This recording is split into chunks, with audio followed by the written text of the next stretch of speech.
이번 시간은 재무회계 첫 번째 시간이죠.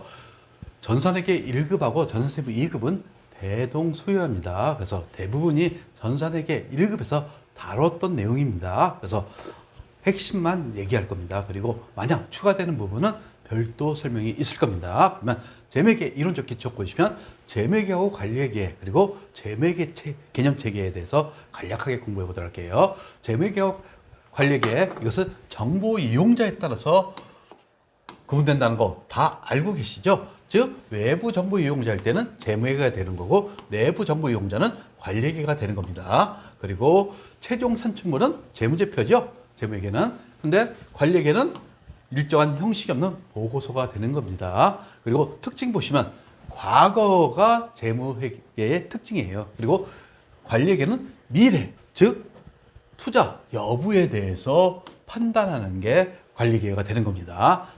그리고 법적 강제력은 재무회계는 기업회계 기준에 따라서 작성하게 돼 있죠. 그래서 법적 강제력은 있지만 관리회계는 없습니다. 그리고 재무회계 개념체계 보시면 즉 재무회계 개념체계가 상위에 있다고 보시면 되는데 즉 상위의 개념보다도 즉 기업회계 기준을 작성하기 위한 기본적 토대라고 생각하시면 됩니다. 그래서 일반적으로 재무회계 개념 체계하고 기업회계 기준이 일치해요. 근데 만약 일치하지 않는다 이럴 경우에는 기업회계 기준이 우선된다는 거 여러분들이 알고 계셔야겠어요. 그리고 회계 정보의 질적 특성 보시면 이것도 여러분들이 다 배웠던 내용이에요. 즉 여기 보시면 질적 특성에는 4개가 있죠. 이해 가능성, 목적 적합성, 신뢰성, 비교 가능성 4가지가 있어요. 그리고 목적 적합성에 예측 역할, 확인 역할 또는 예측 가치, 피드백 가치라고도 합니다. 그리고 적시성이 있다는 거. 그다음에 신뢰성 밑에는 표현의 충실성, 중립성, 검증 가능성이 있습니다. 그리고 비교 가능성에는 기간별 비교 가능성, 기업별 비교 가능성이 있죠. 그리고 제약 요인에는 효율과 원가 간의 균형 해갖고 효익이 더 커야지 그 회계 정보에 대해서 정당한 가치가 되는 겁니다. 그리고 우리가 배웠던 중요성, 즉 자산 처리할 적에 중요하면 자산으로 처리하고 중요치 않으면 비용 처리하는 거 여러분들이 배웠던 내용들입니다. 그리고 우리가 여기서 가장 중요한 것은 뭡니까? 질적 특성. 목적 적합성과 신뢰성이라는 거 반드시 알고 계셔야겠어요. 그리고 회계 정보의 질적 특성 중에서 주요 특성 몇 가지만 보도록 할게요. 목적 적합성의 예측 가치 또는 예측 역할이라고 되어 있죠. 즉 정보 이용자가 기업의 미래 재무 상태, 기업의 미래 경영 성과, 현금 등을 예측하는데 그 정보가 활용될 수 있으면 목적 적합성이 있다고 표현하는 겁니다. 그리고 확인 역할 또는 피드백 가치죠. 즉 앞에서 예측했어요. 그러한 기대치 등을 잘못 예측했는지 이것을 확인해 주는 것을 피드백 가치 또는 확인 역할이라고 합니다. 그리고 적시성이 있다는 거. 그래서 우리가 예피적 이렇게 외우고 있겠죠. 그래서 목적 적합성의 하부 속성 그리고 예측 역할하고 확인 역할을 구분하실 줄 아시대요. 신뢰성에는 표현의 충실성 이렇게 되어 있죠. 그래서 경제적 실질에 따라서 회계 처리하게 되어 있어요. 그리고 검증 가능성이 있습니다. 즉 다수의 독립적인 측정자가 동일한 경제적 사건이나 거래에 대해서 측정 방법이 동일해야 돼요. 그러면 유사한 결론에 도달하면 검증 가능성이 있다고 보는 겁니다.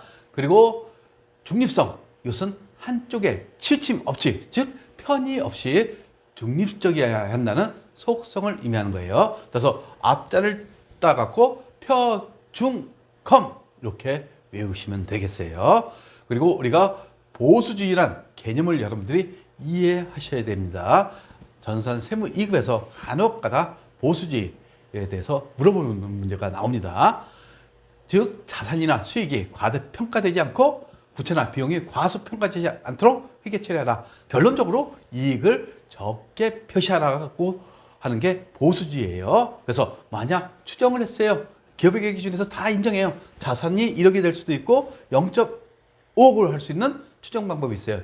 이때 보수주의에 따라서 어떻게 이익이 적게 되는 방법을 선택하라는 게 보수주의입니다. 이것은 이익 조작 가능성이 있죠. 그리고 논리적 일관성이 결여되어 있어요. 결국 이익 갖고 따지면 안 되겠죠.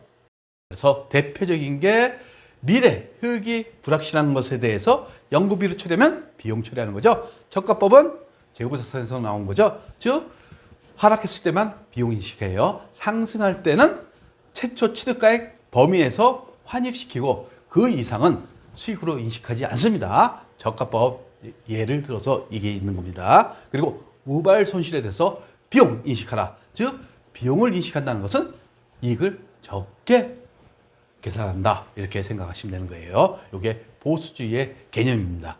그리고 목적 적합성과 신뢰성의 상충관계, 이것은 전산세무 2급뿐만 아니라 전산세무 1급에서도 자주 나옵니다. 즉 목적 적합성이 높은 자산 측정 방법에는 공정가치, 즉 시가법을 의미하는 거죠. 그리고 신뢰성이 높은 것은 역사적 원가, 즉 내가 돈 주고 산 것을 의미하는 거예요. 손익인식은 발생수익, 그리고 신뢰성이 높은 것은 현금주의가 되는 겁니다. 그리고 수익인식에 대해서 목적적합성이 높은 것은 진행기준이고 신뢰성이 높은 것은 완성했을 적에 수익을 인식하는 것을 얘기하는 거죠. 그리고 재무보고서, 중간보고서, 반기, 분기의 보고서에 대해서는 적시타능에 따라서 즉시 수익 보고하는 거죠. 결국 목적적합성이 높아요. 근데 신뢰성은 떨어지죠. 즉 연차 보고서는 공인회계사들이 나와갖고 보통 3일에서 5일 정도 중소기업 같은 경우에는 감사를 합니다. 이럴 경우에 연차 보고서에 대해서는 신뢰성이 높지만 늦게 공시하죠. 따라서 목적 적합성은 낮게 되는 겁니다. 그리고 회계, 정보, 제약력이 있는데 즉 효익이 높아야지 된다 이겁니다. 즉 원가가 높으면 이거에 대한 정보가 정당화될 수 없다 이겁니다. 그리고 중요성은 전산회계 2급부터 저희가 배웠어요. 즉 소모품에 대해서 비용 처리하면 그것에 대해서는 중요치 않으니까 비용 처리하는 거고 중요하면 자산 처리하는 거죠. 따라서 소액의 소모품을 비용 처리했어요. 결국 중요하지 않으니까 비용 처리하는 거죠. 이것은 중요성에 따라서 회계 처리한 게 되는 겁니다. 근데 중요성을 판단할 때 금액의 대소로 판단하지 않아요. 회사마다 규모가 틀리죠. 따라서 회사에 따라서 판단 능력이 달라진다는 것을 여러분들이 알고 계시면 되는 겁니다. 그리고 회계, 그리고 재무제표의 기본 과정에는 3가지 있다는 거 여러분들은 반드시 숙지하셔야겠죠. 기업 실체의 과정, 그리고 계속 기업의 가능성, 이것은 역사적 원가주의의 근간이 된다 이겁니다. 결국 회사가 청산 가능성이 높아요. 이럴 경우는 어떻게 합니까? 즉 자산 부채에 대해서 공정가액으로 평가를 해야겠죠. 근데 지금 계속 기업 가능성이 있기 때문에 역사적 원가주의의 근간이 된다고 보시면 되는 겁니다. 그리고 기간별 보고의 과정, 즉 매년 나눠서 보고하게 되어 있죠. 따라서 각 기간별로 재무제표를 작성하는 것을 기간별 보고의 과정이라고 하는 겁니다. 그래서 이 내용은 전산회계 1급 내용하고 거의 똑같습니다. 그러니까 여러분들이 복습이라고 생각하시고 공부하셔야겠습니다.